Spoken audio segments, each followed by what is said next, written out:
E continuando a falar ainda de religião, não é esse assunto sempre, mas vamos continuar ainda falando de religião. E acho que eu já falei isso em vídeos anteriores, eu vou macetar aqui sobre esse assunto. Eu segui a religião cristã durante muito tempo e sigo até hoje, mas chegou um momento que minha chave virou, tá certo? A minha chave virou, porque uma vez eu estava conversando com uma pessoa cristã, um líder religioso, e aí ele veio na minha casa almoçar e eu conversando com ele, e aí a gente conversando aqui, eu sou assalariada, empregada doméstica, e ele sentou nesta mesa aqui que eu tô gravando para você, da minha casa, e aí ele falava assim, mas os planos de saúde tá caro, e o plano de saúde custava mais do que o meu salário. Quando ele mencionou a esposa, ele não era brasileiro, ele disse, mas ele participava de uma digamos, de uma comunidade religiosa. Ele estava no Brasil e o plano de saúde, pasmem, o plano de saúde dele custava mais do que o meu salário para sobreviver e com o qual eu construí esse teto que eu moro, que é uma pequena casa simples, na periferia de Salvador, pasmem. E aí eu fiquei me perguntando, engraçado, né? Essas pessoas, elas vêm de outro país, ela volta para outro país, o que ele paga de plano de saúde, fora o que ele gasta na vida dele, custa o que eu ganho. E eu tô lá servindo na igreja, eu tô lá fazendo as coisas, eu não vejo nenhum retorno de volta. E lembre, eu sofri preconceito também dentro da igreja. Tá certo? Só para dizer assim, o preconceito acontece porque você é empregada doméstica e etc. A branquitude, etc., que é racista com você. Não.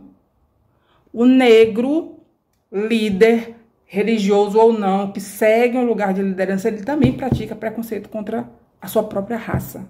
Tá certo? Porque quando ele chega lá, que usa aquele plano de saúde dele de R$1.000 com que eu vivo, ele tá debochando da minha vida. Ele tá debochando da minha cara. Tá certo? Porque eu vivo com que ele paga o plano de saúde dele. Quando eu for pro SUS e morrer no SUS, ele tá lá no hospital particular recebendo o melhor atendimento. E aí eu me pergunto, ele é cristão, segue a Cristo. E não foi Cristo, tá certo? Não foi Cristo que disse isso, porque Cristo veio pro pobre, para viúva, pro aleijado, pro doente. Ele comia o pão e ele dividia o que tinha. E aí eu sou muito mais de Jamila Ribeira, que diz assim, eu sou filha de Exu. Ela diz isso, eu acredito na troca, é dividir, é fazer o negro crescer e não explorar o negro, porque todo aquele dinheiro que ele paga, o plano de saúde, o carro, a viagem dele internacional, tudo que ele faz vem do bolso do negro, do pobre, que chega lá e faz o seu dízimo na igreja ou que dá a sua oferta, porque ele não trabalha, os líderes religiosos não trabalham, ele vive do nosso dinheiro. E a gente precisa acordar, tá certo? A gente precisa acordar porque se eles vivem nessa condição, que tipo de cristianismo é esse? Que tipo de líder religioso é esse? Ele é meu amigo? Ele está trocando comigo alguma coisa? Às vezes a gente vai numa religião uma religião de matriz africana que faz uma troca melhor, que ajuda os seus e que não debocha da cara dos seus, como faz algumas, eu não estou dizendo todo, estou dizendo algumas religiões cristãs, tá certo?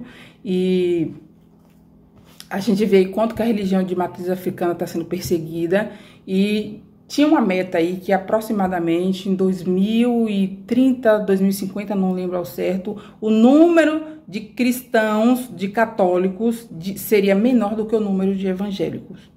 De cristão católico seria menor do que os cristãos evangélicos. E, pasmem, não está sendo. Porque as pessoas estão saindo das religiões e ficando sem religião ou voltando para religiões de matriz africana. O que acontece está acontecendo com essa situação? As pessoas, elas começaram a perceber que tem algo errado. Tem algo errado. Ou eu volto para a religião de matriz africana ou eu não sigo religião nenhuma. Porque o comportamento do cristão, ele está deixando muito a desejar. Tá certo? Eles vivem bem com seus carrões, nas suas mansões, e tudo isso é com o dinheiro do dízimo ou da oferta que você faz. E ele se diz seguir a Cristo.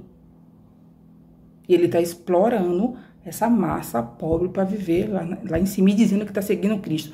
Ele não está seguindo Cristo. Isso é fato. Se tem um Cristo que ele está seguindo aí, eu desconheço esse, porque a Bíblia não mostra isso. A gente precisa acordar, né? Eu tenho uma avó de 86 anos, que é o amor da minha vida, que eu amo.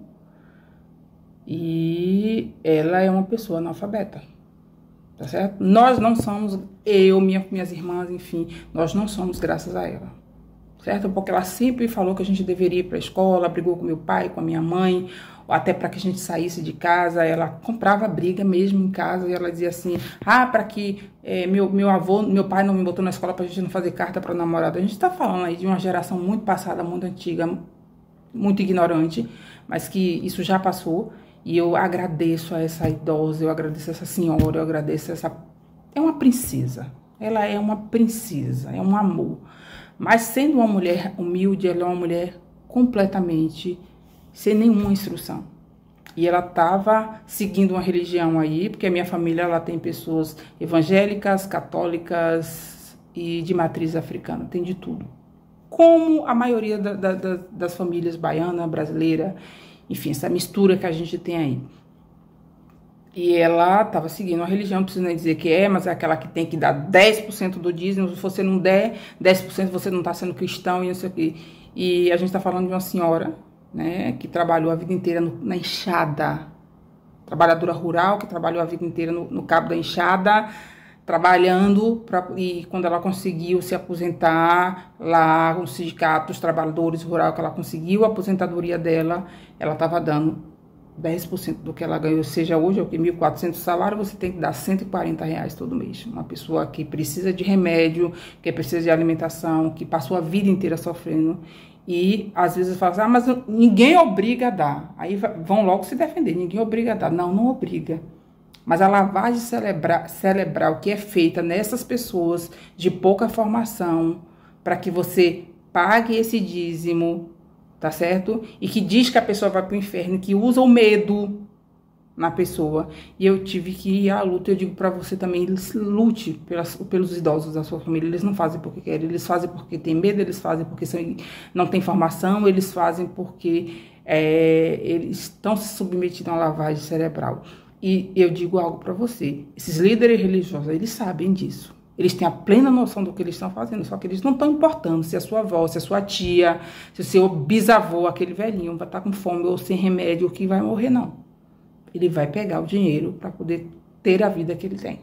Porque o que acontece, está acontecendo muito hoje, é que os negros, mais espertos, eles estão cometendo racismo. Não sei se a palavra seria racismo, mas se aproveitando da sua própria raça, do seu próprio povo, dos seus próprios irmãos. É aquela, quem não tem dinheiro quer muito dinheiro, e dinheiro traz poder. E se eu tô no poder, eu não quero perder o osso. Se eu tô ganhando bem, se eu tô vivendo bem com o dinheiro dos outros, tem uma gama pobre para poder eu retirar dinheiro, eu viajar internacionalmente, eu botar os meus filhos na melhor escola, eu morar na melhor mansão. Se eu trabalhar, se eu fazendo lavagem cerebral, tá tudo certo. Entende? Isso não vem de Deus, isso não é cristão. A gente está seguindo religião assim demasiado, mas eu acho que é ignorância. Tá certo? Mas esse é o vídeo de hoje, então assim, a gente vai discutir outros assuntos, então siga a gente para mais conteúdo, dê sugestão, ative o sininho e até o próximo vídeo. Beijo.